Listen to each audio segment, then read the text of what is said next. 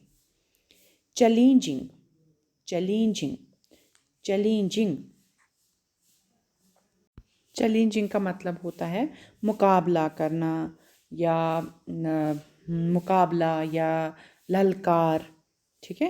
ये कह वन अच्छा ऐ बासन बहुत युथु अच्छा मे बासन सह युथु यानी कि किसी की जो पावर्स होंगी हम उनको चैलेंज कर रहे हैं उस टाइम या मतलब हम उसको बोल रहे हैं कंसे मुकाबला कर। पॉसिबल मतलब मुमकिन पॉसिबल ठीक है। कह चीज़ अगर हेकि गथित या हेको अस करित ठीक है तो हम उसको बोलते हैं ये पॉसिबल है। तो पॉसिबल मतलब मुमकिन। डिफीट का मतलब होता है हराना। डिफीट का मतलब होता है हराना हारना उनका ठीक है। चलिए आज हम इतना ही करते हैं। मैं एक बार फिर से ऊपर से ही आपने जो लिखे भी होंगे क्वेश्चन इनको एक बार फिर से पढ़ती हूँ ठीक है। आप इनको भी घर में 2-3 बार पढ़ें। Why was the fisherman afraid? Because the genie told him that he is angry and will eat him up. How did the fisherman save himself from the genie? The fisherman tricked the genie to go back into the jar. He quickly closed its lid and threw the jar into the sea. अब आते हैं new words living fishing sadness immediately challenging possible defeat. Okay friends आज हम यहीं पे stop करते हैं। आप घर में 1-2 बार ये पढ़ें सुने ठीक है और अच्छे से इसको याद रखें। Thank you very much. Have a nice day.